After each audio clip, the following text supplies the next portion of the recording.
Hello everyone, welcome to ओकुल में आप सभी का स्वागत है। आइए अपने इस कोर्स लक्ष्य 100 plus 90 days revision series for UPSC CSC prelims 2020 को आगे बढ़ाएंगे और हम लोग पहुंच चुके हैं इस कोर्स के 83वें दिन में। ठीक है, 83rd डे में हम लोग पहुंच चुके हैं और जैसा कि मैंने आप लोगों से कल बोला था, आज हम लोग स्टार्ट करने वाले हैं CSAT, that is civil services aptitude test, जो आपका प्रीलिम्स का पेपर 2 होता है उसको। ठीक है, उसके हम कुछ क्वेश्चंस देखेंगे और थोड़ा सा आज से क्या है कि हमने इस सेशन में, जो हमारे सेशंस आपको अगर जो लोग फॉलो कर रहे थे उनको इसका फॉर्मेट पता है, पैटर्न पता है कि हम लोग रोज यहाँ पर 5 क्वेश्चंस जो थे वो डिस्कस करते थे। ठीक है, लेकिन आज थोड़ा सा हमने क्या करा है कि आज से हमने थोड़ा सा पैटर्न को चेंज किया है और वो क्या है कि आज से हम जो नंबर ऑफ क्वेश्चंस है उसको लिमिट नहीं रखेंगे। ठीक है, क्योंकि सी सेट में क्या होता है कि कुछ टॉपिक्स ऐसे हैं जो ज्यादा इंपॉर्टेंट है, जिनके ज्यादा नंबर ऑफ क्वेश्चंस आते हैं, कुछ के ऐसे हैं जो कम क्वेश्चंस आते हैं। ठीक है, तो जिनमें नंबर ऑफ क्वेश्चन जो है वो ज्यादा इंपॉर्टेंट है या ज्यादा नंबर ऑफ क्वेश्चंस आते हैं, उनके हम क्वेश्चन जो है वो ज्यादा लेंगे। तो यानी कि जो 5 क्वेश्चंस वाला क्राइटेरिया था वो अब हम यहाँ पर लिमिटेशन जो है 5 क्वेश्चंस की नहीं रहेगी। कभी ऐसा हो सकता है कि क्वेश्चंस 5 से ज्यादा भी हो सकते हैं, 6, 7, 8 क्वेश्चंस भी हो सकते हैं, या किस दिन ऐसा भी हो सकता है कि क्वेश्चन जो है वो 5 से कम भी हो सकते हैं। ठीक है, तो बेसिकली ये जो 8 दिन की पूरी सीरीज रहेगी, ये इसी के अंदर इंक्लूडेड हम लोग कर रहे हैं लक्ष्य 100 प्लस के अंदर, लेकिन ये सी सेट की एक बहुत ही कॉम्प्रिहेंसिव सीरीज रहने वाली है। ठीक है, तो जो लोग सी सेट की डिमांड हमसे कर रहे थे उनको मैं कहूंगा कि एक बार आके इस सीरीज को देखें, काफी आपको यहां पर हेल्प जो है वो मिलेगी। ठीक है, तो जो लोग चैनल पे हैं, जो लोग कोर्स को फॉलो कर रहे हैं, वीडियोस को रेगुलरली देख रहे हैं, उनसे मैं रिक्वेस्ट करूंगा कि चीजों को ज्यादा से ज्यादा फैलाएं। ठीक है, ज्यादा से ज्यादा शेयर करें, लाइक करें, और जो लोग नए हैं, जो लोग चैनल पे नए आए हैं, उनसे मैं कहूंगा कि जरूर से चैनल को सब्सक्राइब कर लें और बेल आइकन प्रेस कर लें, सो दैट की वीडियोस के नोटिफिकेशंस वगैरह जो है या हमारी तरफ से जो भी और कोई अपडेट आता है वो आपसे मिस ना हो। ठीक है, तो देखिए, आगे बढ़ने से पहले आप लोगों से थोड़ा सा फिर से ये अपील की बात करेंगे। लोगों को ये चीज़ें, जो कंसेप्ट है वो पसंद आ रहा है और लोग इसमें अपना सपोर्ट जो है वो कर भी रहे हैं, तो आप लोगों से भी मैं रिक्वेस्ट करूंगा कि प्लीज़ आप लोग भी करें। ठीक है, कुछ लोगों ने हमें किया है, सपोर्ट कंट्रीब्यूट किया है, तो मैं उनका बहुत बहुत आभारी हूं, बहुत बहुत शुक्रिया करूंगा मैं उन लोगों का। और बाकी जो और लोग हैं, सब लोग करेंगे, क्योंकि 1 या 2 लोगों के करने से ये जो चीज़ है वो नहीं हो पाएगी। ये एक बहुत बड़ा मिशन है। ठीक है, और इस मिशन में हमें हर एक व्यक्ति का जो है वो सपोर्ट यहाँ पर चाहिए। ठीक है, तो जो लोग भी हैं प्लीज इस पर सपोर्ट करें। इसमें सीधे आपको कुछ नहीं है, अब तो बहुत सिंपल है, स्कैन करके इसमें पेमेंट आप कर सकते हैं और जो भी कंट्रीब्यूशन आप लोग करेंगे वो आप देख रहे हैं कि किस तरीके से यहाँ पर जो है वो कोर्सेज बढ़ रहे हैं। अगर कोई हमारा जो स्टूडेंट है जो इस चैनल पे, मैं कहूँगा कि पिछले 4 महीने पहले था और वो आज भी है, तो उसने देखा होगा कि किस तरीके से पिछले 1 या 2 महीने में जो स्थिति है वो कितनी ज़्यादा यहाँ पर अब बदल चुकी है। ठीक है, अब आपको एक दिन के 3-3 वीडियो रेगुलर मिल रहे हैं, 3-3, 4-4 कोर्स यहाँ पर चल रहे हैं एक साथ, तो आप देख सकते हैं कि चीज़ें जो है वो हमने अपने स्तर पर आप लोगों की हेल्प करने के लिए चीज़ें जो है वो बढ़ाई हैं। तो थोड़ा सा आप लोग भी हमारी हेल्प कीजिए, सपोर्ट कीजिए, ताकि उसका जो फायदा है, जो आप कंट्रीब्यूशन वगैरह करेंगे, उसका जो फायदा है वो बदले में आप लोगों को ही मिलेगा। ठीक है, तो आप यहां से स्कैन से पे कर सकते हैं। बाकी अगर किसी को यूपीआई आईडी की जरूरत है तो यहां से नीचे देख सकते okul@axis बैंक यहां से भी कर सकता है। ठीक है, तो प्लीज इस पर थोड़ा सा अपना योगदान करें। ठीक है, चलिए, तो आज के दिन का डिस्कशन स्टार्ट करेंगे पहले क्वेश्चन के साथ। ठीक है, आज मैं आपको बता दूं कि क्वेश्चन जो है वो 5 से ज्यादा है। ठीक है, देखिए, और आज एक और चीज है, जो टाइमिंग वाला जो सिस्टम होता था वो टाइमिंग वाला सिस्टम भी हमने हटा दिया है। अब आप ये क्वेश्चन पढ़ेंगे, इस क्वेश्चन को आप देखेंगे, वीडियो को आप पॉज कर सकते हैं, क्वेश्चन को देख के आप आंसर दे सकते हैं। ठीक है, और हम इसका यहां पर अच्छे से डिस्कशन करेंगे। देखिए, क्वेश्चन क्या है, क्वेश्चन कह रहा है कि 4 टेस्ट्स हैं। कौन कौन से हैं? फिजिक्स, केमिस्ट्री, मैथमेटिक्स और बायोलॉजी। ठीक है, they are to be conducted in 4 consecutive days, यानी कि लगातार 4 दिनों में जो है ये 4 टेस्ट करवाए जाने हैं। लेकिन कंडीशन लिखी गई है कि not necessarily in the same order, यानी कि जैसे यहां पर दिया हुआ है फिजिक्स, केमिस्ट्री, मैथ्स, बायोलॉजी, ऐसा जरूरी नहीं है कि जो ऑर्डर है वो यही रहे, वो ऑर्डर जो है चेंज हो सकता है। ठीक है, अब यहां पर कंडीशंस दी गई हैं। The physics test is held before the test which is conducted after biology. मतलब कंडीशन क्या है कि फिजिक्स का टेस्ट है वो उस टेस्ट से पहले हो रहा है जो बायोलॉजी के बाद होगा। समझ पाए? फिजिक्स का टेस्ट जो है वो उस टेस्ट से पहले होगा जो बायोलॉजी के बाद हो रहा है। ठीक है, पहली कंडीशन ये दी गई है। ठीक, दूसरी ये दी गई है कि chemistry is conducted exactly after 2 tests are held. अब 4 टेस्ट हैं, तो उनमें से जब 2 टेस्ट हो जाएंगे तो केमिस्ट्री उसके बाद होगा, यानी कि केमिस्ट्री जो है वो फिक्स है कि तीसरे नंबर पर होगा। तो which is the last test held, last में जो टेस्ट है वो कौन सा हो रहा है चारों में से, ये आपको बताना है। ठीक है देखिए, आंसर इसका क्या होगा वो हम बाद में देखेंगे। पहले इस तरह के क्वेश्चंस के लिए जो जरूरी चीज है जो समझने की है वो ये है कि आपको इस तरह के क्वेश्चंस कैसे सॉल्व करने हैं। आज हम लोग यही वाला क्वेश्चन जो है, यही वाला सेक्शन पूरा डिस्कस करेंगे। रीजनिंग में बेसिकली जो अरेंजमेंट का पार्ट होता है, और मैं आपको बता दूं कि ये सेक्शन जो है, जो इसके क्वेश्चंस हैं वो सबसे ज्यादा एग्जाम में आते हैं, ठीक है। और दूसरी बात यह है कि इसके जो नंबर ऑफ क्वेश्चंस हैं वो इतने, मतलब मैं कहूंगा कि अगर आप थोड़ा सा चीजों को समझ के करेंगे तो बहुत ज्यादा प्रोडक्टिव है, ठीक है। क्योंकि आपको पता है कि सीसेट का पेपर में आपको 200 में से सिर्फ 66 मार्क्स लेके आने हैं, ठीक है। मिनिमम बता रहा हूं 66 मार्क्स लेके आने हैं, क्योंकि ये पेपर आपको पता है क्वालिफाइंग नेचर का होता है, ठीक है। और आपको ये भी पता होगा कि इस पेपर में सिर्फ 80 क्वेश्चन आते हैं, ठीक है। क्योंकि जो पहला वाला पेपर है उसमें 100 क्वेश्चन आते हैं, तो यहां पर सिर्फ 80 क्वेश्चन आते हैं 200 मार्क्स के, ठीक। तो मतलब एक क्वेश्चन जो है वो आपके कितने का हो गया, 2.5 मार्क्स का, ठीक है। और आपको 66 क्वेश्चन अगर, मतलब 66 मार्क्स अगर लेके आने हैं, तो आप मान लीजिए कि आपको 28 क्वेश्चन सही करने हैं, ठीक है। 28 क्वेश्चन पे ये 70 मार्क्स बन जाते हैं, ठीक है। यानी कि आपको 80 में से सिर्फ 28 क्वेश्चन सही करने हैं। तो इस पेपर के लिए मैं सबसे पहली स्ट्रेटेजी आपको ये बता दूं कि उन्हीं क्वेश्चंस को अटेम्प्ट करें जिनमें आप 100% श्योर हैं, ठीक है। क्योंकि पहले वाले पेपर में क्या होता है कि आपको अपना मार्क्स जो है वो बढ़ाने होते हैं, आपको वहां पर सर्टेनिटी बहुत कम होती है। प्रीलिम्स के जो पहला पेपर है उसके बारे में बता दूं कि वहां पर सर्टेनिटी बहुत कम होती है, 40-50% से ऊपर आपको सिलेबस का मतलब या क्वेश्चंस का आइडिया एज सच नहीं होता है। वहां पर आपको जो है फिर गैस वर्क करना पड़ेगा, आपको जो तिकड़मबाजी है वो लगानी पड़ेगी, आपको वहां पर एलिमिनेशन टेक्निक का यूज करना पड़ेगा, आपको वहां पर क्वेश्चन जो है वो जितने ज्यादा से ज्यादा हो सकते हैं, एटलीस्ट 80-85 प्लस क्वेश्चन वहां पर 100 में से करने मैंडेटरी है। लेकिन यहां के लिए वो फंडा नहीं लागू होता है, क्योंकि ये पेपर जो है क्वालिफाइंग नेचर का है और मार्क्स भी डिसाइडेड है कि 66 मार्क्स अगर आप इस पेपर में मिनिमम लेके आते हैं, ठीक है, तो आपका जो पेपर है वो सही, मतलब आपका पेपर जो है वो क्लियर हो जाएगा, ठीक है। और इसको क्लियर करने से ही मतलब है, यहां पर मेरिट से कोई भी संबंध इस पेपर का, मार्क्स का नहीं है, ठीक है। तो इसलिए 28 क्वेश्चन अगर आपको सही करने हैं तो इन 80 में से आपको 28 क्वेश्चन ही सही करने हैं, ठीक है। इससे ज्यादा अगर आप करना चाहें तो बहुत अच्छी बात है, लेकिन मैं फिर से कहूंगा कि वही क्वेश्चन इस पेपर में आप सॉल्व करें जिसके लिए आप 100% श्योर हैं, ठीक है। क्योंकि रिस्क लेने से कोई फायदा नहीं है। अगर आप ज्यादा क्वेश्चन सॉल्व करते हैं और अगर वो गलत हो जाएंगे तो वो आपके जो मार्क्स हैं वो 66 से कम हो सकते हैं, और फिर भले ही आपका जो पहला पेपर है GS1 का जो पेपर है वो कितना ही अच्छा हुआ हो प्रीलिम्स में, अगर आपके यहां पर 66 मार्क्स नहीं आते हैं तो ये पेपर आपका जो है क्वालिफाई नहीं होगा और पूरा का पूरा प्रीलिम्स आपका क्वालिफाई नहीं होगा। ये आपको ध्यान रखना है, ठीक है। तो ये एक चेतावनी है मेरी तरफ से, एक कॉशन है, इसको ध्यान में रखें।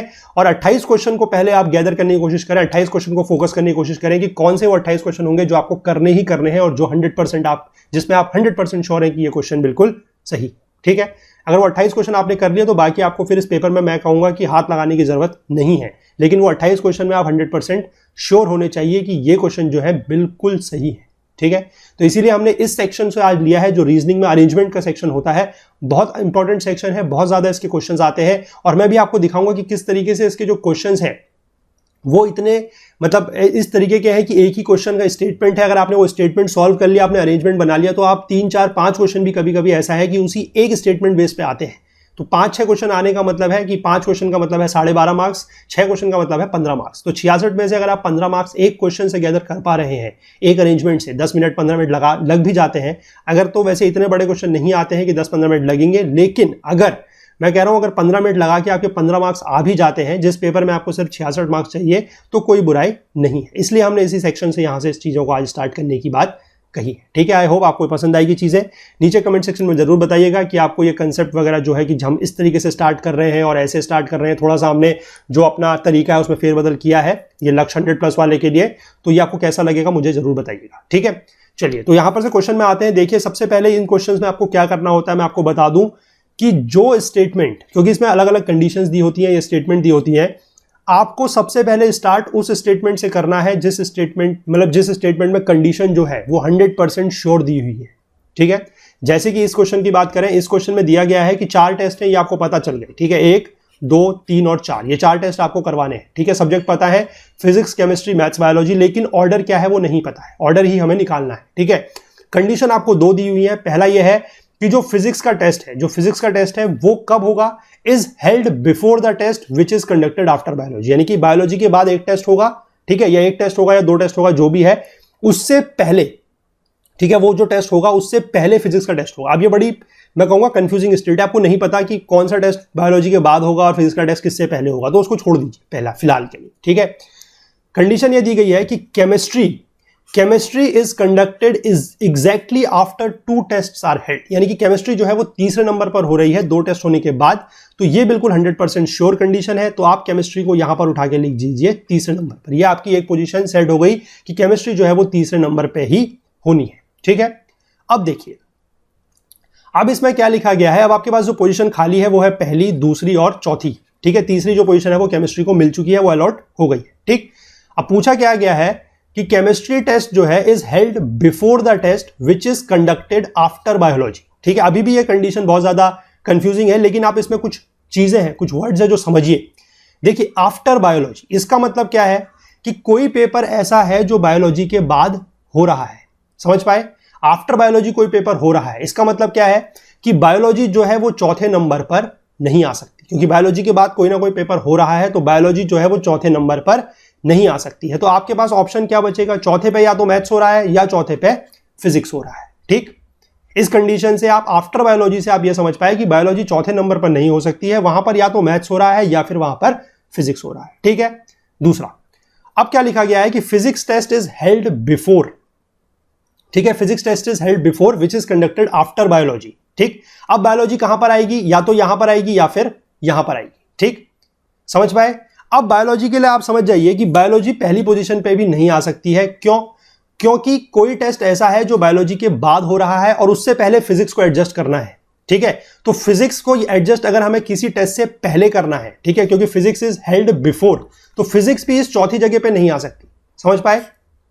क्योंकि क्या लिखा गया है कि physics test is held before, physics test जो है किसी टेस्ट से पहले हो रहा है और फिजिक्स के बाद कोई टेस्ट और है, ठीक है, समझ पाए। तो फिजिक्स भी चौथे पोजीशन पे नहीं आ सकती है, तो चौथे पोजीशन पे क्या आएगा, अब आपके पास एक ही ऑप्शन बचता है, चौथे पे आ जाएगा आपका, सिंपल है, मैथ्स, ठीक। बाकी आप 1 और 2 की पोजीशन डिफाइन करें ना करें कोई फर्क नहीं पड़ता है, ठीक है, कोई भी फर्क उस पर नहीं पड़ता है। लेकिन फिर भी अगर आप यहां पर देखेंगे तो आपको जो ऑप्शन है वो बनेगा बायोलॉजी यहां पर, फिजिक्स यहां पर। एक बार आपका अरेंजमेंट बन जाता है, आप फिर से जाके क्वेश्चन की जो कंडीशंस दी गई हैं उससे एक बार वेरीफाई कर लें कि आपका जो अरेंजमेंट है वो सही बना है या नहीं बना है, ठीक है। Chemistry is conducted exactly after 2 test, बिल्कुल सही है, ठीक है, तीसरे नंबर पर केमिस्ट्री हो रही है। Physics test is held before the test which is conducted after biology, तो बायोलॉजी के बाद कौन सा टेस्ट हो रहा है, केमिस्ट्री हो सकता है, मैथ्स हो सकता है, और फिजिक्स इनसे पहले हो रहा है, तो कंडीशन बिल्कुल ठीक है। बायोलॉजी और फिजिक्स को लेकर ये कोई कंडीशन नहीं दी गई थी कि वो, मतलब ये दिया गया है कि बायोलॉजी के बाद फिजिक्स होगा, लेकिन ये नहीं दिया गया है कि एग्जैक्ट बाद होगा या कहां पर होगा, ठीक है, समझ पाए। तो ये इसका अरेंजमेंट बनेगा, बायोलॉजी फिर फिजिक्स फिर केमिस्ट्री फिर मैथ्स। आपसे पूछा है कि टेस्ट लास्ट में कौन सा हो रहा है, कोई यहां पर शंका की जरूरत है ही नहीं, आपको साफ साफ दिख रहा है कि मैथ्स जो है वो लास्ट में हो रहा है, आपका आंसर बनता है सी सही, ठीक है, समझ पाए क्वेश्चन को। और मैं ये कहूंगा ये बहुत ही आसान सवाल था, इससे आसान सवाल नहीं होता, ठीक है। जैसे मैं आपको बता रहा था कि सी सेट का लेवल बढ़ चुका है, तो सी सेट में इससे आसान क्वेश्चन नहीं होता, और सारे के सारे क्वेश्चन जो हम ले रहे हैं वो सारे के सारे प्रीवियस ईयर पेपर्स में से हैं, ठीक है। पिछले 2015 के बाद से जो भी पेपर हुआ है 19 तक, वहां से ये सारे क्वेश्चंस लिए गए हैं, तो आप देख सकते हैं कि ये एग्जैक्ट क्वेश्चन है जो एग्जाम में आया हुआ है, ठीक है, समझ गए आप। चलिए अगले क्वेश्चन की तरफ बढ़ेंगे। दूसरा क्वेश्चन देखिए, यहां पर ये मैंने जगह दी थी लेकिन ये एग्जाम वहीं पर एक्सप्लेन हो गया, तो इसको चलिए छोड़ देते हैं, आगे बढ़ेंगे। ये है, देखिए क्वेश्चन क्या है, 4 पर्सन है, 4 person A B C and D consisting of 2 married couples, इसमें से 2 क्या है, मैरिड जोड़े हैं। मतलब अब आप समझ जाएंगे, इतने से आप ये समझ गए कि ये 4 लोग हैं, इनमें से 2 मेल हैं और 2 फीमेल हैं, ठीक है, ये आप पहली बात इतने से समझ गए, ठीक। जो भी चीज आप समझते जाते हैं उनको अगर आपको याद रखने में दिक्कत होती है तो आप लिखते चले जाएं, ठीक है, कि आपको ये पहले स्टेटमेंट पढ़ के इतना समझ में आ गया कि इनमें से 4 में से 2 मेल हैं और 2 फीमेल हैं, ठीक।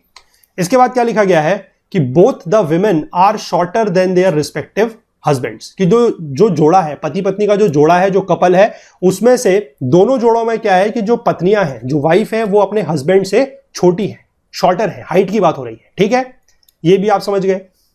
इसके बाद A is the tallest among the 4, जो ए बी सी डी 4 है उनमें से ए जो है वो सबसे बड़ा है, सबसे लंबा है। तो यहां पर से आप क्या चीज समझेंगे, देखिए यहां पर से आप 2 कंडीशन समझेंगे। पहला तो ये कि ए जो है वो मेल है, क्यों, क्योंकि देखिए लंबा जो होगा, क्योंकि 2 महिलाएं हैं 2 पुरुष हैं, महिलाएं दोनों की दोनों छोटी हैं, ठीक है, तो ए अगर सबसे लंबा है तो ए ने क्या होना होगा, ए एक हस्बैंड है, ए एक पुरुष है। ये पहली चीज आप यहां पर जो है वो समझ गए। ठीक, इतना ही समझे अभी आप यहां पर से, और कुछ नहीं समझे। ठीक, अगला दिया गया है कि B C is taller than B. ठीक है, ये दिया है कि सी जो है वो बी से बड़ा है, लेकिन यहां पर ये नहीं लिखा गया है, ये ध्यान दीजिएगा स्टेटमेंट में बिल्कुल।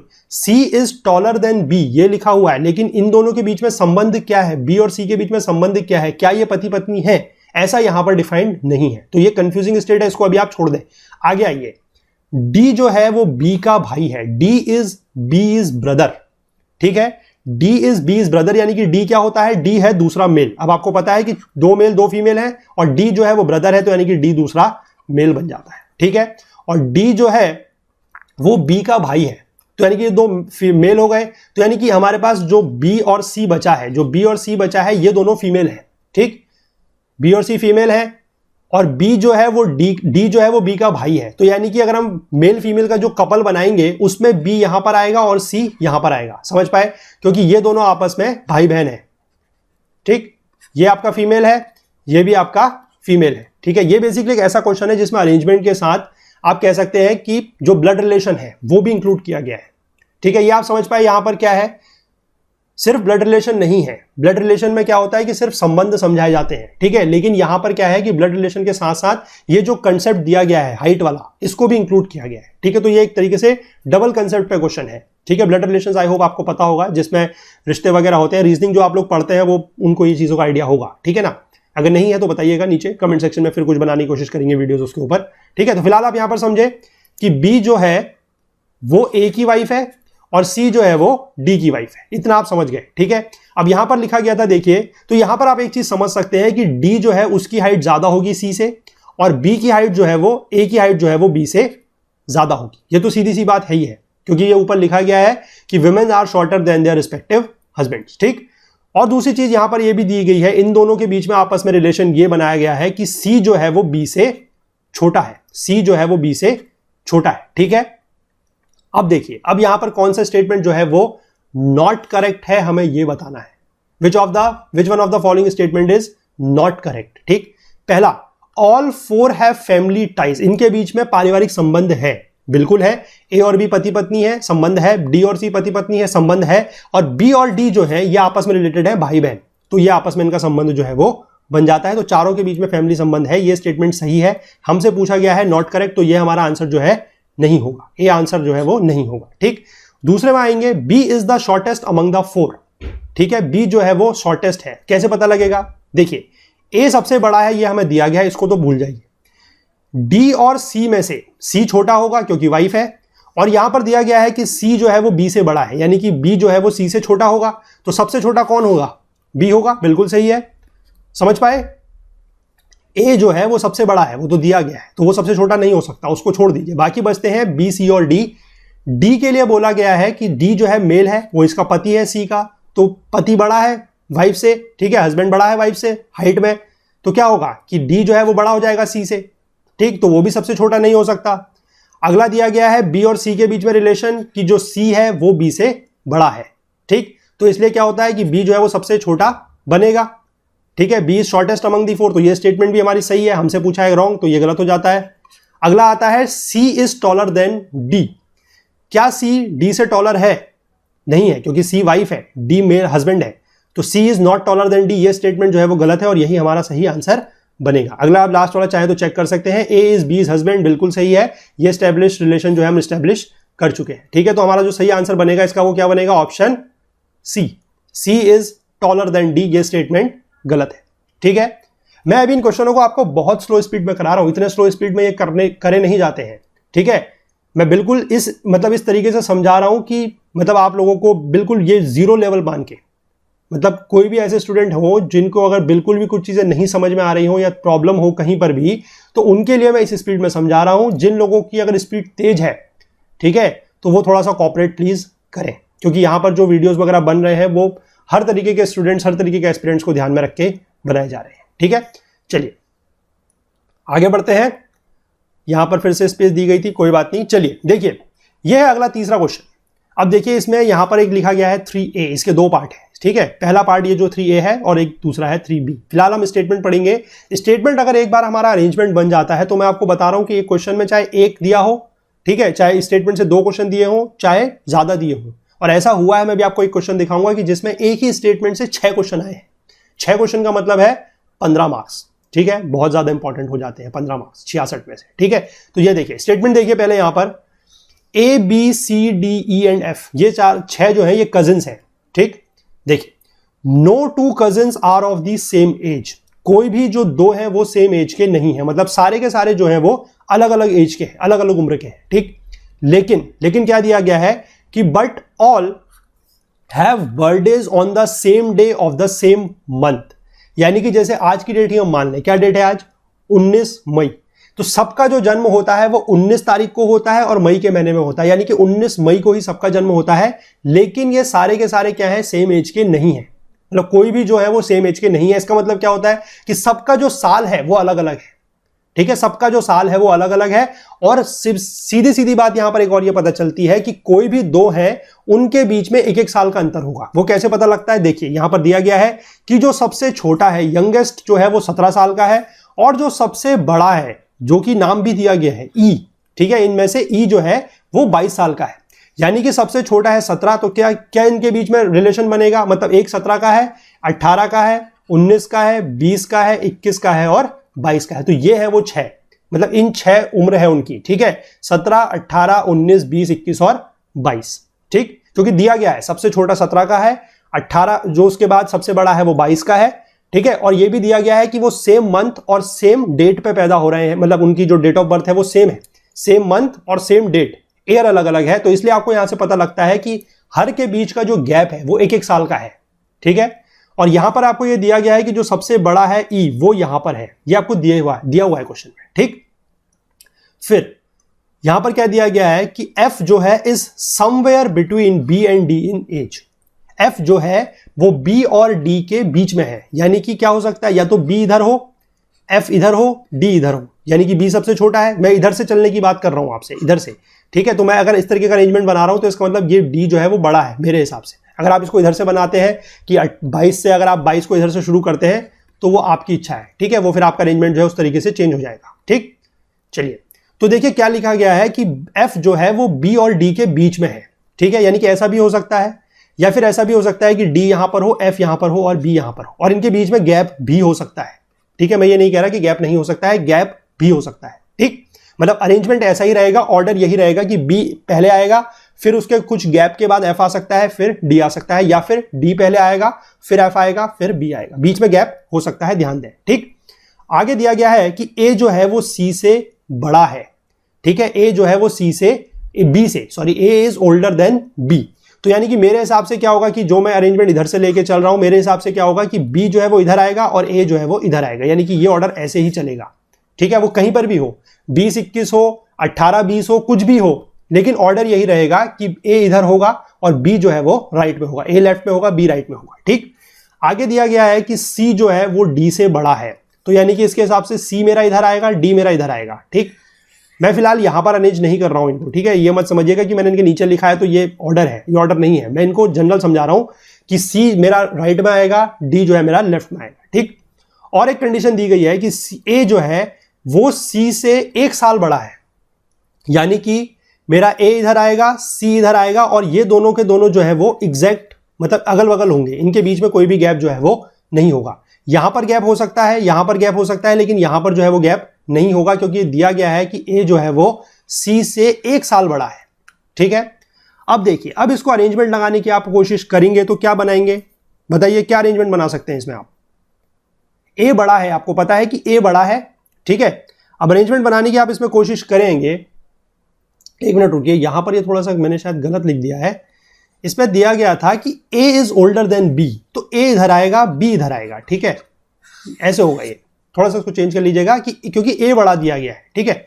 अब देखिए अरेंजमेंट अगर मैं स्टार्ट करता हूं सोच के, मैं सिंपल तरीके से कि यहां पर ए आएगा, मान लेते हैं, ठीक, तो यहां पर मुझे पता है कि ये जगह मेरे सी के लिए फिक्स हो जाएगी। अब मेरे पास ये 3 पोजीशन बची हैं, इन 3 पोजीशन पे मेरे पास सिंपल सी बात है, मुझे पता है कि यहां पर मेरा एफ आना है, ठीक है, यहां पर मेरा एफ आना है, इसके बाद मुझे पता है कि मेरा क्या आना है, बी और डी।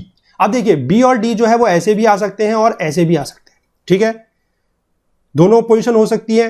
अगर मैं बी को इधर बनाता हूं और डी को इधर बनाता हूं तो कोई तकलीफ बताइए कोई तकलीफ हुई किसी को? कोई भी प्रॉब्लम यहां पर नहीं बनती है, ठीक है। अगर आप डी को इधर, अगर मैं इसको इधर लिख लूं, अगर मैं डी को इधर और बी को इधर लिखता हूं तो भी कोई तकलीफ नहीं होती मुझे, तब भी मेरी सारी कंडीशन जो है वो सेटिस्फाइड है, ठीक है। अब यहां पर आपसे जो क्वेश्चन में पूछा गया है वो ये है कि विच one of the following is possible, इनमें से कौन सा पॉसिबल है। डी की उम्र 20 साल है। अब देखिए डी को आप चाहे इधर बनाए चाहे डी को आप इधर बनाए, डी की उम्र 20 साल नहीं आती किसी भी तरीके से। इसके अलावा इसका और कोई अरेंजमेंट बन भी नहीं सकता, क्योंकि ए को अगर आप यहां बना रहे हैं तो सी जो है वो यहीं पर आएगा, ठीक। और ऐसे ही अरेंजमेंट बनेगा। अगर आप ए को इधर बना देते हैं तो वो जो अरेंजमेंट है फिर वो गलत हो जाएगा, ठीक है, क्योंकि फिर आपको ये 3 की जो पोजीशन है ये ऐसे ही चाहिए कि जो एफ है वो इधर आना चाहिए। अगर आप सपोज कर लीजिए ई को आप सबसे राइट में बना रहे हैं, आपने एक स्पेस छोड़ के यहां पर ए बना दिया, तो सी आपको पता है कि फिक्स है, आपके पास 2 लोकेशन इधर और है। अब आप क्या करेंगे, अब आप अगर आप इधर बनाते हैं डी को, इधर आपको पता है कि एफ बनाना ही पड़ेगा, क्योंकि एफ जो है वो बी और डी के बीच में है, तो यहां पर आपका आना पड़ेगा बी। और जैसे ये बी यहां पर आता है तो जो ये वाली कंडीशन है कि ए इधर होना चाहिए बी इधर होना चाहिए, ये गलत हो जाएगी, ठीक है। तो ये आप नहीं कर सकते, ठीक है। सिमिलरली अगर आप बी को इधर बना के डी को इधर बनाते हैं तो फिर अगर आप सपोज करिए, इसमें एक और हो सकता है कि आपने ई इधर रखा, ये पोजीशन छोड़ के आपने यहां पर बनाया ए, यहां पर बनाया सी, ठीक है, फिर भी आपके पास ये 2 पोजीशन छूटती है। अब आप कह लेते हैं कि अगर मैं डी को यहां बनाता हूं, बी यहां बनाता हूं और एफ यहां पर आएगा, तो आपकी कौन सी कंडीशन खराब होती है, ये वाली देखिए कि डी जो है वो लेफ्ट में आना चाहिए, सी जो है वो राइट में आना चाहिए। यहां पर ये सी जो है वो लेफ्ट में है, डी जो है वो राइट में है, तो ये कंडीशन भी गलत हो जाएगी। तो इसलिए सिर्फ और सिर्फ जो अरेंजमेंट आपका सही है वो यही वाला है, that is B F D C A E, ठीक है। तो क्वेश्चन पूछा गया है कि कौन सा पॉसिबल सही है। डी जो है वो 20 साल का है, ये गलत है। एफ जो है वो 18 साल का है, बिल्कुल एफ जो है 18 साल का आ रहा है, सही है। एफ 19 साल का है, एफ 20 साल का है, ये दोनों नहीं हो सकते। तो सही आंसर इसका बनेगा आपका ऑप्शन बी, ठीक है।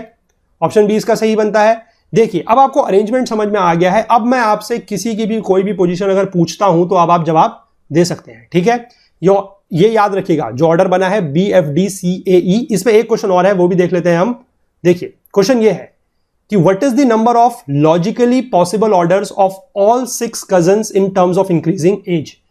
पॉसिबल ऑर्डर पूछा है, मैंने आपको बताया कि B F D C A E, एक ऑर्डर ये है, एक ऑर्डर ये भी तो है D F B C A ई, ये भी मैंने आपको बताया ये भी ऑर्डर है। तो कितने ऑर्डर बन सकते हैं, सिर्फ 2, क्योंकि इन दोनों की पोजीशन जो है वो इंटरचेंज हो सकती है, इनमें कोई इशू नहीं है, ठीक है। क्योंकि हमें जो कंडीशन ध्यान रखनी है वो ये वाली है कि बी जो है वो ए से लेफ्ट में आएगा और डी जो है वो सी से लेफ्ट में आएगा बस, और सी और ए जो है वो दोनों एक साथ है, यही हमें याद रखना है, बाकी कोई दिक्कत नहीं है। तो दोनों में आप देख लीजिए सी और ए साथ है, डी जो है वो सी से लेफ्ट में है इसमें भी और इसमें भी, और बी जो है वो ए से लेफ्ट में है इसमें भी और इसमें भी। तो दोनों कंडीशन हमारी सही है। तो कितने पॉसिबल ऑर्डर्स हो सकते हैं, पॉसिबल ऑर्डर्स हो सकते हैं 2, इससे ज्यादा नहीं हो सकते, ठीक है।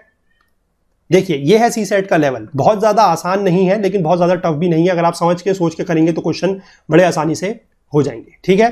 तो 20 का सही जवाब है। चलिए अगला क्वेश्चन देखते हैं, चौथा क्वेश्चन। देखिए चौथा क्वेश्चन ये फिर से सिंगल क्वेश्चन है, अभी 5वां और जो आगे क्वेश्चन होंगे उनमें मल्टीपल्स है, आसान है। मल्टीपल क्वेश्चन भी आप समझ पा रहे हैं कि जैसे ही आपने अरेंजमेंट सेट कर लिया उसके बाद फिर वो आसान हो जाता है, ठीक है। चलिए देखिए इसमें क्या दिया गया है कि एक सोसाइटी है, a society consist of only 2 types of people. एक किसी सोसाइटी में सिर्फ 2 प्रकार के लोग रहते हैं, या तो फाइटर्स हैं या फिर कावर्ड्स हैं। फाइटर मतलब जो लड़ाक है वो, या फिर कावर्ड्स मतलब जो डरपोक है वो, ठीक है। अब देखिए समझ गए आप, जो मैं बता रहा हूं आप चीजों को ना इस तरीके से नोट डाउन करते जाइएगा अगर आपको नहीं समझ में आता है तो, ठीक है, कि 2 टाइप है ये आपने यहां पर नोट डाउन कर लिया, फाइटर एंड कावर्ड, ठीक। देखिए क्या दिया गया है कि 2 कावर्ड्स आर ऑलवेज फ्रेंड्स, जो 2 कावर्ड हैं वो हमेशा फ्रेंड होंगे, ठीक।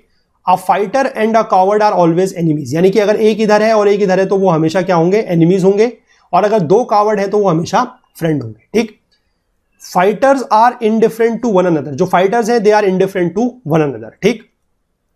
तो यहां पर क्या दिया गया है कि ए और बी जो है वो एनिमीज है, ए और बी जो है वो एनिमीज है। पहले तो यहां पर देख लीजिए कि 2 कैटेगरी है और 6 लोगों की बात की जा रही है, ए बी सी डी ई और एफ, ठीक है। अब क्या लिखा गया है कि ए और बी जो है वो एनिमीज है, लेकिन ये नहीं पता, एनिमीज का मतलब हमें पता चल गया है कि एक अगर फाइटर है एक अगर कावर्ड है, यानी कि दोनों अगर अलग अलग कैटेगरी में है तो वो एनिमीज है। अब इसमें दिया गया है कि ए और बी एनिमीज है, हमें ये नहीं पता कि कौन सा जो है वो फाइटर होगा कौन सा वो कावर्ड होगा। तो यानी कि हमारा ऐसा भी हो सकता है कि ए यहां हो बी यहां हो, या फिर ये भी हो सकता है कि बी यहां हो और ए यहां हो। ठीक है, अभी हमें फाइनल नहीं पता कि क्या सही होगा, फिलहाल जो दोनों पॉसिबिलिटीज थी वो हमने यहां पर लिख ली। ठीक है, अगला दिया गया है कि सी और डी जो है वो फ्रेंड है। सी और डी जो है वो फ्रेंड है, यानी कि सी और डी जो है वो यहां भी हो सकते हैं या फिर सी और डी जो है वो यहां भी हो सकते हैं। ठीक, आगे दिया गया है कि ई और एफ जो है they are indifferent to one each other, और यहां पर ऊपर दिया गया था कि जो फाइटर्स है, सॉरी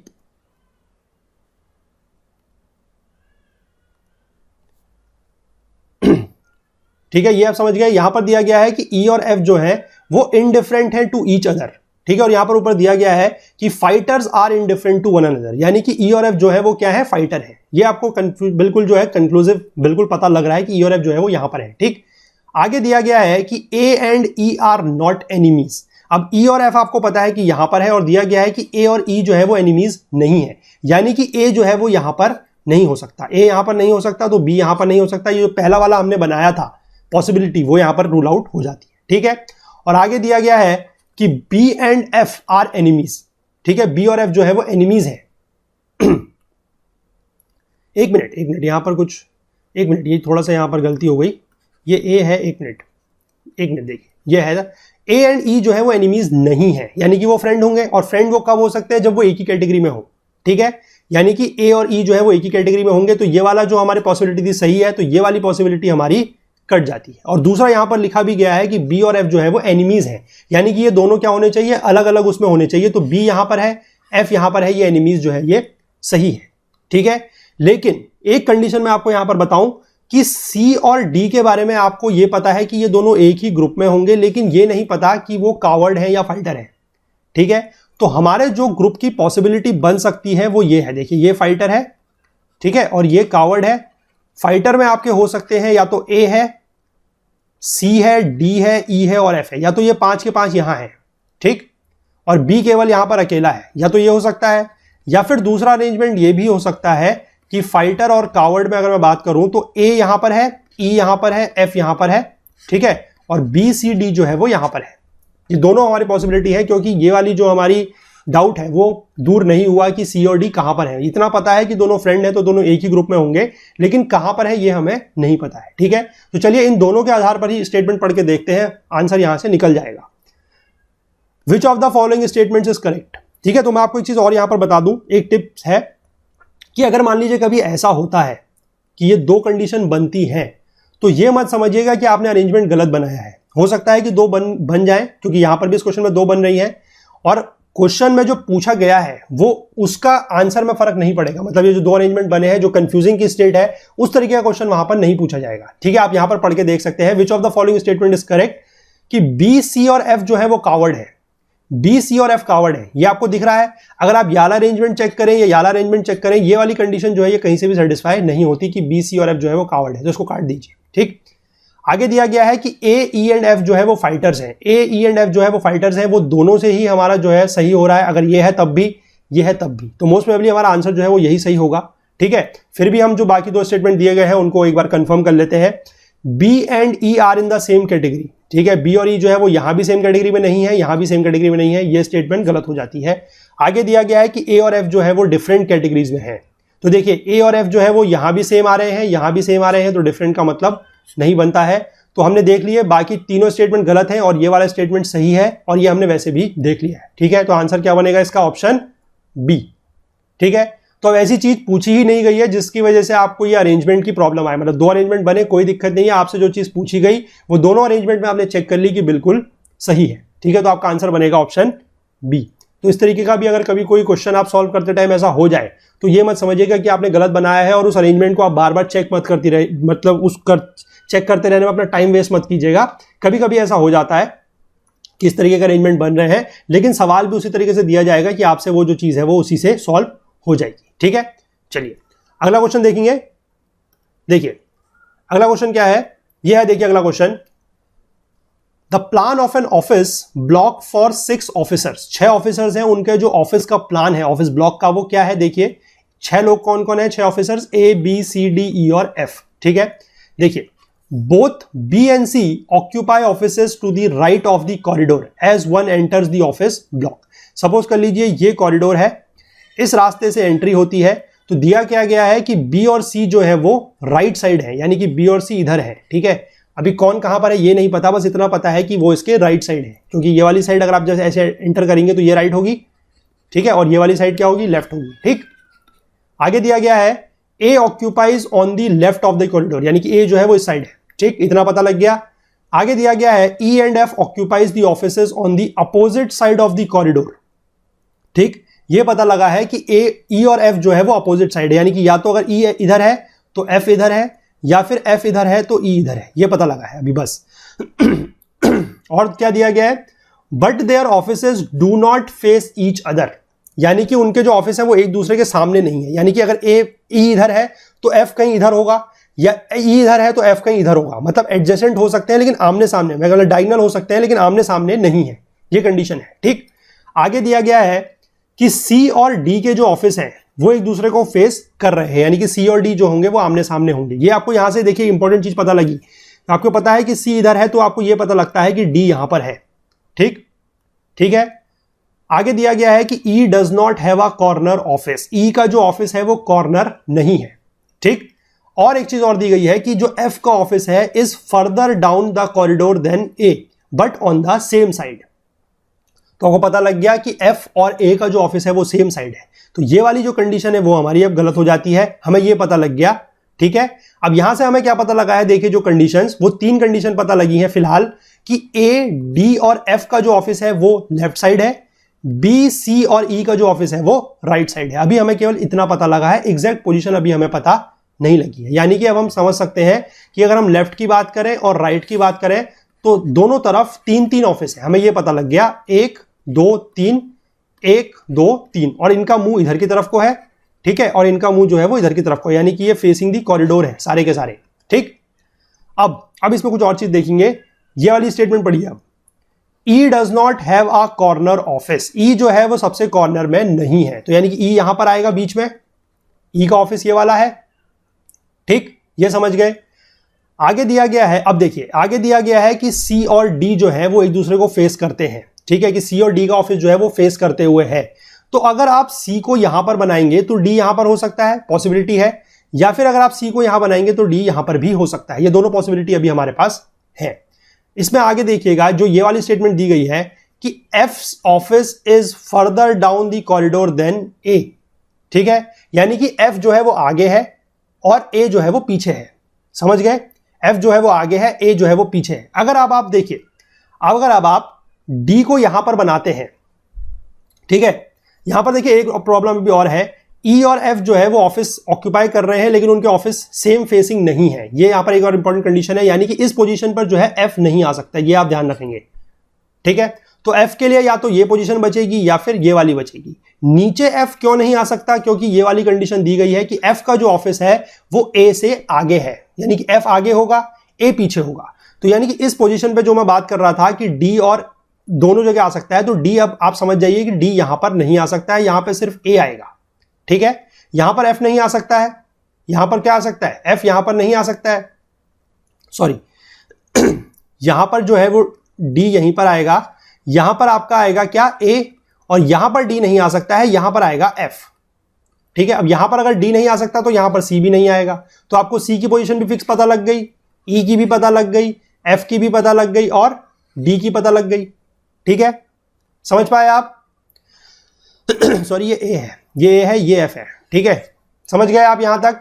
अब आपको सिर्फ एक ही पोजीशन बची है जो है बी, वो आपकी यहां पर हो जाएगी, समझ गए आप सारी पोजीशन। अगर मैं इसको थोड़ा सा यहां पर मिटा के दोबारा बना दूं आप लोगों के लिए तो आप इसको समझ जाएंगे कि क्या पोजीशंस हैं फाइनल जो आई है। यहां पर एफ है, यहां पर ए है, यहां पर डी है, ये बी है, ये ई है और ये सी है, तो सारी कंडीशन हमारी जो है वो सेटिस्फाई है कि एफ का ऑफिस जो है वो ए से आगे है, ई और एफ जो है वो एक दूसरे को फेस नहीं कर रहे हैं, सी और डी जो है वो एक दूसरे को फेस कर रहे हैं, ठीक है, और ई का जो ऑफिस है वो कॉर्नर में भी नहीं है, ठीक। अब यहां पर पूछा गया है कि अगर ए जो है, if A sits in the office and faces the corridor, यानी कि इस तरफ को, then whose office is to his left, ठीक है, सॉरी ये ई है, ये जो यहां पर दिया गया है ये ई है, एक मिनट, ये क्वेश्चन जो है यहां पर इसको ई कर लीजिएगा, ये ई के बारे में पूछा जा रहा है, एफ के बारे में नहीं है, ठीक है, सॉरी ए के बारे में नहीं है, ये ई के बारे में है। कि अगर ई जो है वो अपने ऑफिस में बैठा है और कॉरिडोर की तरफ को देख रहा है तो उसके लेफ्ट में कौन सा ऑफिस है, अगर उसका मुंह इधर की तरफ को है तो ये उसका राइट होगा और ये उसका लेफ्ट होगा, तो लेफ्ट में कौन सा ऑफिस है, सी। तो आंसर जो बनेगा दैट इज ऑप्शन सी। ठीक है, कोई दिक्कत नहीं हुई। अरेंजमेंट अगर आप समझ गए तो आप इस पे कितने भी क्वेश्चन अगर आपसे पूछे जाएंगे तो आप बता सकते हैं। ठीक है, अगला क्वेश्चन इसमें देखते हैं। देखिए सेम क्वेश्चन रहेगा, आप ये पहले ये ध्यान रखिए FADBEC। ठीक है, देखिए अगला क्वेश्चन जो है वो ये है कि हु इज और आर एफ्स इमीडिएट नेबर और नेबर्स। अब आपको पता है कि FADBEC ये ऑर्डर था, पूछा जा रहा है कि एफ का इमीडिएट नेबर कौन है, तो इमीडिएट नेबर सिर्फ ए होगा, ए ओनली।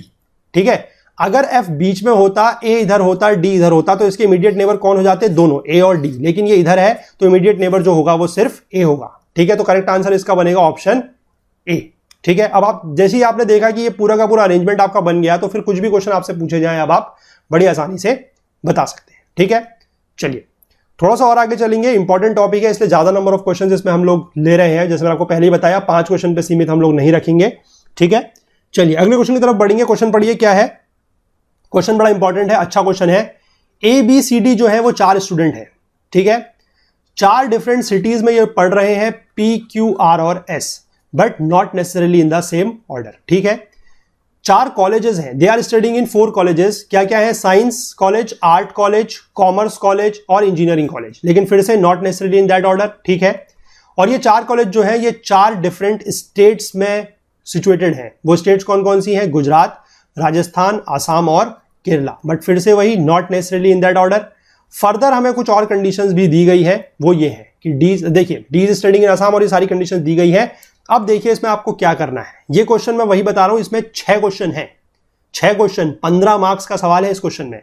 सिर्फ इतना सा पढ़ के ये जो 4 स्टेटमेंट दिए गए हैं, ठीक है, जो ऊपर कंडीशन दी गई है, नीचे 5 स्टेटमेंट दिए गए हैं, ये पढ़ के अगर आपने अरेंजमेंट बना लिया तो 15 नंबर आपके जो है वो बिल्कुल मतलब फिक्स है, कहीं उनका कटने का कोई चांस है ही नहीं। ठीक है, तो देखिए अब क्या करें, इस क्वेश्चन में आपको 4 स्टेट दी गई हैं। सबसे पहले आप 4 स्टेट लिख लें। ठीक है, गुजरात, राजस्थान, आसाम और केरला। बात हो गई यहां पर, पहले तो ये 4 स्टेट आपने लिख लिया। अब आपको क्या क्या है, देखिए इसमें 4 चीजें हैं। एक स्टेट है, दूसरा स्टेट के अंदर सिटी है, सिटी में फिर आपका कोई कॉलेज है, और फिर जो पर्सन है या जो स्टूडेंट है वो है कि कौन सा कहां पढ़ रहा है। ठीक, अब देखिए, अब आप एक एक करके नीचे की जो 5 स्टेटमेंट दी गई है इनको पढ़ना है, और इनमें से जो स्टेटमेंट बिल्कुल पहले 100% श्योर है पहले उसको मार्क कर लेना है। ठीक है, देखिए क्या दिया गया है कि डी इज स्टडिंग इन आसाम, तो डी है स्टडी आसाम, यहां पर आपने लगा दिया।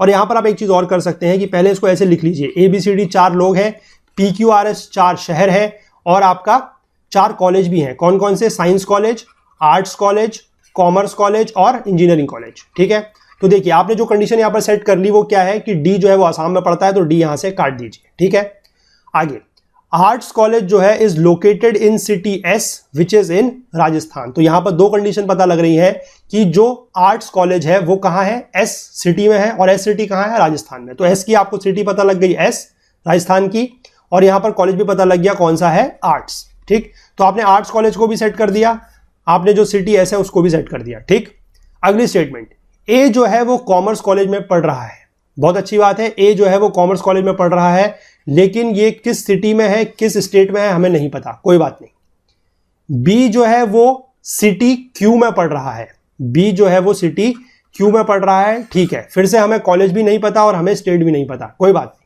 साइंस कॉलेज जो है वो केरला में है, ये हमें पता है, साइंस कॉलेज जो है वो केरला में है, ये साफ साफ दिया गया है, यहां पर लिख लीजिए साइंस कॉलेज, इसकी कहानी यहां से खत्म। अब देखिए हमारे पास अगर हम कॉलेज की बात करते हैं तो 2 कॉलेज बचे हैं और 2 हमारे पास स्टेट बची हुई है, गुजरात और आसाम। ठीक है ना। अब देखिए जो आपका ए है वो कॉमर्स कॉलेज में पढ़ रहा है। अब कॉमर्स कॉलेज आपका कहां पर हो सकता है, या तो गुजरात में हो सकता है या आसाम में हो सकता है, लेकिन आसाम में नहीं होगा। क्यों, क्योंकि आसाम में स्टूडेंट पहले से फिक्स है जो कि डी है, तो ए नहीं आ सकता। तो सिंपल बात हो गई कि कॉमर्स कॉलेज यहां पर होगा, स्टूडेंट ए जो है वो यहां पर होगा, तो स्टूडेंट ए भी सेट हो गया, कॉमर्स कॉलेज भी सेट हो गया, ये कंडीशन जो थी ये भी हमने सेट कर ली। ठीक है, अब जो है बचा क्या है कि बी जो है वो क्यू सिटी में पढ़ रहा है, लेकिन हमें वो अभी नहीं पता कि कहां पर होगी। ठीक है, अब हमें जो यहां से कंडीशन हमें साफ बिल्कुल पता लग सकती है कि 4 कॉलेज थे, 3 कॉलेज हमें पता लग गए, तो हमें यहां से एक चीज ये मिल गई कि इंजीनियरिंग कॉलेज जो है वो यहां पर होगा, तो ये वाली कंडीशन जो है ये भी सेट हो गई। ठीक, आगे और हमें कुछ पता लग पा रहा है क्या? अभी देखिए इसमें से हमें बी और क्यू पता करना है, जो बी और क्यू वाला कॉम्बिनेशन है वो पता करना है। ठीक है, स्टूडेंट में हमारे पास 2 पोजीशंस खाली है, एक ये है और एक ये है, लेकिन यहां की हमारी जो सिटी है वो पहले से फिक्स है, यानी कि बी जो है वो यहां पर नहीं आ सकता, तो बी सिर्फ हमारा यहां पर आएगा और यहां पर आएगा क्यू। ठीक है, अब आपको स्टूडेंट्स में भी ए, डी और बी पता लग गए, तो यानी कि आपको कह सकते हो कि सी यहां पर आएगा, तो बी और सी स्टूडेंट्स भी हमने पूरे के पूरे सेट कर दिए। ठीक, कॉलेज हमारे सेट हो चुके हैं, सिर्फ अब हमें 2 चीजें और सेट करनी है, जो कि है सिटी, और वो सिटी बची है हमारी पी और आर। ठीक है, वो अभी तक हमारा सेट नहीं है। अब वो क्वेश्चन में पूछा जा रहा है या नहीं पूछा जा रहा है हमें नहीं पता, हम यहां पर लिख देते हैं पी बाई आर, यानी कि पी यहां भी हो सकता है और यहां भी हो सकता है, सिमिलरली फॉर आर। ठीक है, क्वेश्चन में हमें जरूरत पड़ती है उसकी या नहीं पड़ती है अभी हम आगे देख लेंगे। ठीक है, देखिए ए इज स्टडीइंग इन, पूछा जा रहा है कि ए कहां पढ़ रहा है। ठीक है, ए कहां पढ़ रहा है? राजस्थान में पढ़ रहा है क्या ए? देखिए ए राजस्थान में पढ़ रहा है, नहीं, गलत है। सिटी गुजरात में पढ़ रहा है, हाँ गुजरात में पढ़ रहा है, बिल्कुल सही है, लेकिन एक बार और भी चेक कर लेते हैं, सिटी क्यू में पढ़ रहा है क्या? नहीं, क्यू में नहीं पढ़ रहा है, गलत है। केरला में पढ़ रहा है क्या? नहीं, तो आंसर क्या है इसका सही? Option B. ठीक है, ए कहां पढ़ रहा है? गुजरात में। ठीक है, ठीक है ना। चलिए अगला क्वेश्चन देखेंगे, इसी का सेम क्वेश्चन है। अभी आपको ये ऑर्डर याद रखना पड़ेगा, गुजरात, राजस्थान, आसाम, केरला जो है उसके साथ ऑर्डर आपको याद रखना पड़ेगा कि कॉमर्स, आर्ट्स, इंजीनियरिंग और साइंस है और ACDB है। ठीक है, ये आपको ऑर्डर जो है आप थोड़ा सा याद रखना पड़ेगा, अदरवाइज इसके बिना फिर आप यहां पर क्वेश्चन जो है वो मतलब आगे का नहीं, तो आपको बार बार फिर ये ऑर्डर जो है ना बनाना पड़ेगा। ठीक है, तो ये ऑर्डर मेरे पास है इसलिए मेरे को ये ऑर्डर याद है। चलिए मैं इसको बनाता हूं आगे। अगला क्वेश्चन देखिए पहले आप, इसमें क्या है देखिए, इसका तो बी सही जवाब है। ये देखिए अब पूछा जा रहा है कि साइंस कॉलेज कहां पर है। ठीक है, पहले आप ऑर्डर फिर से बना लीजिए, गुजरात, क्या था? गुजरात, राजस्थान, आसाम और केरल। ठीक, शॉर्ट में लिखेंगे पी बाई आर, आपको पता है ये था, ये एस है, ये भी पी बाई आर है, और ये क्या था लास्ट वाला क्यू। ठीक है, कॉलेज की हम बात करें तो ये कॉमर्स है। ठीक, ये क्या है? आर्ट्स है। ये क्या था? साइंस है, नहीं ये इंजीनियरिंग है। ठीक है, और ये साइंस है। ठीक, स्टूडेंट क्या थे? ये ए है, this one is your C, this is D and this is B. पूछा गया है साइंस कॉलेज कहां पर आधारित है। साइंस कॉलेज आप बता सकते हैं कि सिटी क्यू में है, बिल्कुल सही है, तो ये भी जवाब आपका सही हो जाता है। ठीक है, सिमिलरली आप इसमें और भी देखिएगा, मैं आप बार बार नहीं बना रहा हूं इसको, अब आप देख लीजिएगा कि सी कहां पर पढ़ रहा है, वो भी आपको वहां से दिख जाएगा। सी क्या साइंस कॉलेज में पढ़ रहा है? सी साइंस कॉलेज में पढ़ रहा है, नहीं ये गलत है। राजस्थान में पढ़ रहा है, हाँ ये सही है। ठीक है, गुजरात में पढ़ रहा है, नहीं। क्यू में पढ़ रहा है, नहीं। तो आंसर जो है इसका दैट इज ऑप्शन बी। या आप बना के देख लीजिएगा, वो बना हुआ है, वहीं से रेफर कर लीजिएगा। ठीक है, अगला क्वेश्चन क्या है? विच one of the following statement is correct. D जो है वो एस में नहीं पढ़ रहा है, क्या ये स्टेटमेंट सही है? हाँ ये स्टेटमेंट सही है। फिर भी बाकी चेक कर लीजिए, ए साइंस कॉलेज में पढ़ रहा है क्या? नहीं, ए तो कॉमर्स कॉलेज में पढ़ रहा है, गलत है। ए केरला में पढ़ रहा है, नहीं, ए तो गुजरात में पढ़ रहा है। इंजीनियरिंग कॉलेज गुजरात में है क्या? नहीं, इंजीनियरिंग कॉलेज तो आसाम में है। ठीक है, तो आंसर क्या सही बनेगा? Option A, that is D is not studying in city S. ये स्टेटमेंट जो है सही है। 4 क्वेश्चन हो गए, देखते जाइए। 5वां question, which one of the following statement is correct regarding engineering college. Engineering college सी पढ़ रहा है क्या इंजीनियरिंग कॉलेज में? नहीं, वहां पर तो डी पढ़ रहा है। बी पढ़ रहा है, नहीं। लोकेटेड इन गुजरात है क्या? नहीं, ये तो आसाम में लोकेटेड है, अभी हमने बनाया है, तो D is studying there, yes this is correct. देख लीजिए लास्ट क्वेश्चन, 6वां question, which one of the following statement is correct. Engineering college is located in Assam, बिल्कुल सही है। City Q is situated in Assam, नहीं, सिटी क्यू तो कहां है? वो तो केरला में है।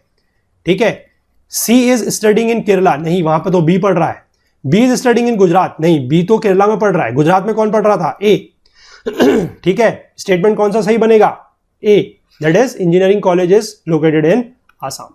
देखिए एक बार अरेंजमेंट अगर आपका बन जाता है तो ये 6 क्वेश्चन है, और मुश्किल से अगर आप इसको मतलब आराम भी अगर मतलब बिल्कुल आराम से भी अगर आप पेपर में सॉल्व करेंगे तो मुझे नहीं लगता कि 10 मिनट, मैक्सिमम 10 मिनट, कोई कितना भी स्लो अगर इसको सॉल्व करने की कोशिश करे वो 10 मिनट से ज्यादा टाइम इसमें लगा ही नहीं सकता। और 10 मिनट में कितने नंबर का पाथ बन रही है यहां पर?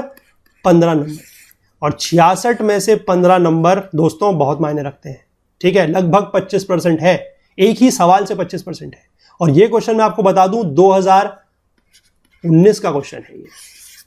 ठीक है, आई होप 19 का या 18 का, 18 या 19 का कहीं का क्वेश्चन है ये। ठीक है, तो ध्यान दीजिएगा इस पर। चलिए अब हम लास्ट क्वेश्चन देखते हैं। 7 क्वेश्चन आज हम कर रहे हैं। लास्ट क्वेश्चन हम देखेंगे क्या है कि 6 स्टूडेंट्स हैं, ए बी सी डी ई और एफ, ठीक है, ये एफ भी कैपिटल कर लीजिए, A B C D F, ये कुछ टेस्ट्स में अपीयर होते हैं, ठीक है। आइदर सी और एफ स्कोर्स दी हाईएस्ट, यानी कि सबसे ज्यादा जो मार्क्स हैं या तो सी के आएंगे या एफ के आएंगे, ठीक। आगे दिया गया है कि जब सी सबसे ज्यादा स्कोर करता है तो ई के मार्क्स सबसे कम होते हैं, ठीक। लेकिन दूसरा दिया गया है कि whenever F scores the highest, जब एफ के सबसे ज्यादा होते हैं तो बी के सबसे कम होते हैं, ठीक है। यानी कि अगर सी के सबसे ज्यादा है तो ई के सबसे कम है, अगर एफ के सबसे ज्यादा है तो बी के सबसे कम है, ठीक। मतलब दो एक्सट्रीम पॉइंट, सबसे टॉप और सबसे जो बॉटम है वो हमें पता लग गया यहां से, ठीक। आगे दिया गया है कि in all the test they got different marks, यानी कि दो लोगों के जो मार्क्स हैं वो सेम नहीं होंगे, ठीक। डी का जो स्कोर है वो ए से ज्यादा है, but they are close competitors, यानी कि इनकी पोजीशन जो है वो लगभग क्या होंगी, मतलब एक के बाद एक होंगी, डी ऊपर होगा, बी जो है वो ए जो है वो नीचे होगा, ठीक। ए का जो स्कोर है वो बी से ज्यादा है और सी का जो स्कोर है वो ए से ज्यादा है, ये दिया गया है, ठीक है। ए का स्कोर बी से ज्यादा है, सी का स्कोर ए से ज्यादा है। अब देखिए पूछा गया है कि if F stand second in the ranking then the position of B is, ठीक है। 1 2 3 4 5 और 6, इन 6 पोजीशन पर हमने बात करनी है, ठीक है। हमें टॉप की और बॉटम की कंडीशन पता है, अगर सी टॉप कर रहा है तो ई का सबसे कम स्कोर है, अगर एफ के सबसे ज्यादा है तो बी का स्कोर सबसे कम है। लेकिन यहां पर इसने क्वेश्चन में लिखा गया है कि अगर एफ की रैंकिंग जो है वो सेकंड है, ठीक है। यहां पर क्या दिया गया है, देखिए कि एफ की जो रैंक है वो क्या है, सेकंड है। तो एफ की रैंक अगर सेकंड है तो यानी कि एफ नंबर 1 पे नहीं होगा, तो नंबर 1 पे कौन होगा, सी, क्योंकि या तो सी के सबसे ज्यादा नंबर आते हैं या एफ के, तो एफ नहीं है तो सबसे ज्यादा होगा सी, ठीक। अब सी के जब सबसे ज्यादा नंबर आते हैं तो सबसे कम नंबर किसके आते हैं, ई के, ये भी हमें पता है।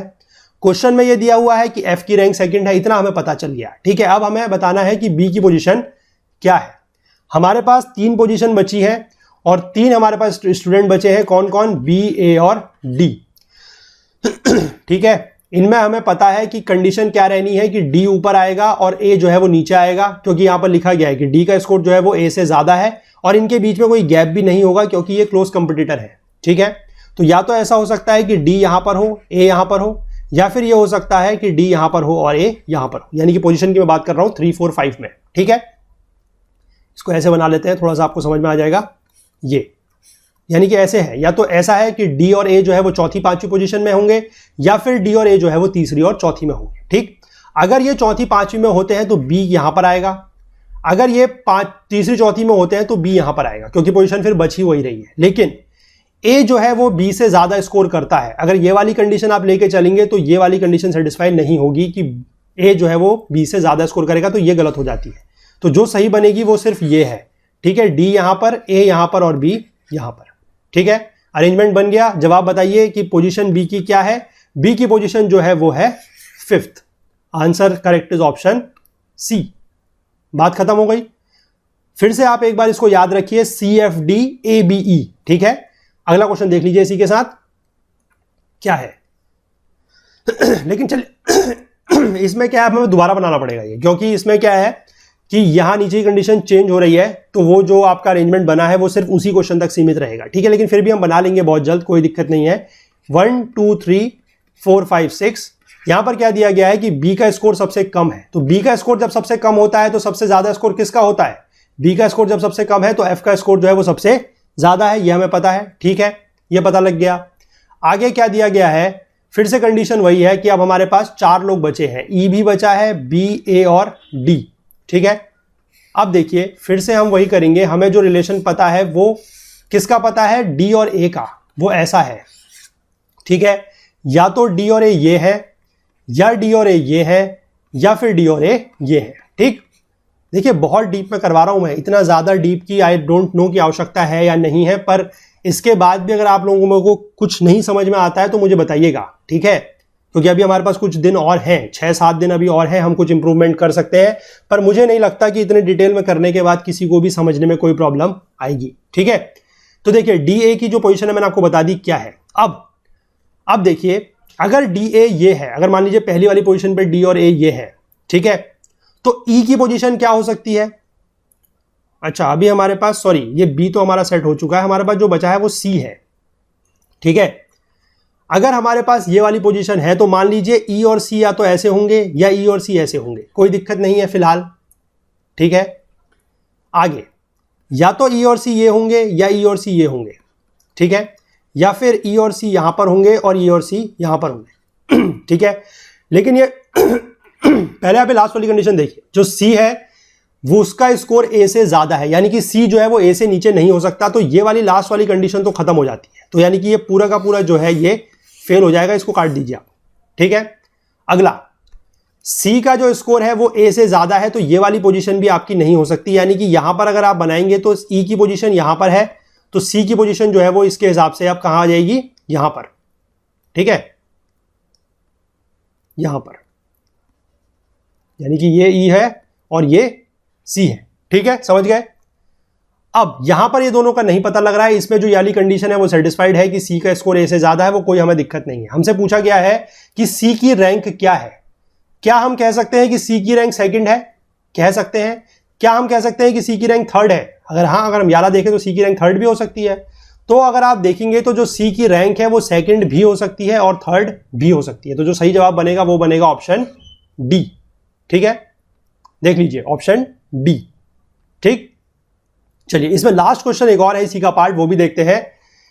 ई is ranked third then which one of the following is correct, ठीक है, फिर से देख लेते हैं, 1 2 3 4 5 और 6, ठीक है। देखिए, ठीक है, यहां पर दिया गया है कि ई की रैंक जो है वो थर्ड है, तो यानी कि टॉप कौन करेगा। देखिए ई की रैंक अगर थर्ड है यानी कि ई लीस्ट नहीं है, अगर ई लीस्ट नहीं है तो सी टॉप नहीं करेगा, तो टॉप कौन करेगा, एफ, ये आपको पता लग गया। ई की रैंक आपको थर्ड दी हुई है, ये आपको पता लग गया। अगर एफ टॉप कर रहा है तो सबसे लास्ट में कौन होगा, बी, ये भी पता लग गया गिवन कंडीशन से, ठीक है। चलिए अब जो बाकी पोजीशंस बची हैं उनको हम फिर इसी आधार पे सेट करेंगे। बचा क्या क्या है, ए, बी हो चुका है, सी और डी, ये 3 बचे हैं, ठीक है। और पोजीशन वही ध्यान रखनी है कि डी और ए जो है वो ऐसे आएंगे, ठीक। तो फिर से अगर आप इसको बना लें तो आपके पास सिंपल है, अब तो कोई दिक्कत आपको यहां पर है ही नहीं। डी आपका यहां पर आएगा, ए आपका यहां पर आएगा और सी जो है वो यहां पर आएगा, कोई प्रॉब्लम इसमें है नहीं, क्योंकि डी और ए को साथ बनाना है और 2 पोजीशन यहीं पर है जहां पर ये बन सकते हैं, ठीक। अब देखिए which one of the following is correct, E gets more marks than C, E के मार्क्स जो है वो सी से ज्यादा है, क्या हो रहे हैं, ऐसा नहीं, सी ऊपर है ई के कम है, तो पहले स्टेटमेंट गलत हो जाती है, ठीक। दूसरा दिया गया है सी गेट्स मोर मार्क्स देन ई, सी के मार्क्स जो है वो ई से ज्यादा है, बिल्कुल सही है। ए की रैंक जो है वो 4th है, नहीं, ए की रैंक 5th है, ठीक है। और डी की रैंक जो है वो 5th है, नहीं, डी की रैंक जो है वो 4th है, तो ये दोनों गलत है। आंसर जो सही बनेगा दैट इज ऑप्शन बी, ठीक है, ऑप्शन बी सही बनेगा। तो देखिए ये थे क्वेश्चंस। मैं फिर से एक बार आपसे रिक्वेस्ट करूंगा कि प्लीज जो भी हमारे स्टूडेंट्स हैं, जो भी चीजों को फॉलो कर रहे हैं, आपने देखा कि आज आप लोगों की डिमांड पे हमने सी सेट भी स्टार्ट किया है और कितना डीप में जाके हमने इसके क्वेश्चन जो है वो डिस्कस किए हैं। तो प्लीज मैं आप लोगों से रिक्वेस्ट करूंगा कि अगर आपको लग रहा है कि हम आपकी किस तरीके से हेल्प कर पा रहे हैं, आपको अगर हमारे पढ़ाई से फायदा हो रहा है, हमारे कंटेंट से, हमारी क्वालिटी से अगर फायदा हो रहा है, तो प्लीज जो हमारा ये मिशन है कि एजुकेशन को अफोर्डेबल बनाना सभी लोगों के लिए, इसमें प्लीज अपना जो योगदान है वो ज्यादा से ज्यादा करें, ठीक है। सिर्फ ये QR कोड को स्कैन करके आप लोग पे कर सकते हैं, कोई प्रॉब्लम नहीं है। बाकी अगर कोई किसी और माध्यम से अगर पेमेंट करना चाहता है, नेट बैंकिंग से है या डेबिट कार्ड के थ्रू है, तो वो नीचे डिस्क्रिप्शन बॉक्स में उसका भी लिंक दिया हुआ है, वो वहां से जाके कर सकता है, ठीक है। तो ये था आज के दिन का डिस्कशन। आई होप आप लोगों को पसंद आया होगा। अगर आया है तो प्लीज लाइक जरूर कीजिए, ज्यादा से ज्यादा शेयर कीजिए, और जो लोग चैनल पर नए हैं उनसे मैं रिक्वेस्ट करूंगा कि चैनल को जरूर सब्सक्राइब कर लें और बेल आइकन प्रेस कर लें, सो दैट वीडियोस के नोटिफिकेशन जो है वो मिस ना हो, ठीक है। बाकी हमसे ज्यादा जुड़ने के लिए हमारा Facebook page, Twitter page, Telegram channel का यूज कर सकते हैं। और अगर आप लोगों को हमसे कोई और बात शेयर करनी है या कोई और बात आप हमसे कहना चाहते हैं, तो उसके लिए आप हमारी ईमेल आईडी का यूज भी कर सकते हैं, दैट इज okul.co@gmail.com, ठीक है। तो चलिए मिलते हैं कल, फिर से हम सी सेट को ही कंटिन्यू करेंगे अब तो पूरा का पूरा लास्ट 90 दिन तक, और जो क्वेश्चंस हम देखेंगे कौन सा टॉपिक ऐसा है जो ज्यादा इंपॉर्टेंट है, जिसके ज्यादा क्वेश्चन आते हैं, और इसी तरीके से उसका डिस्कशन जो है हम करेंगे, ठीक है।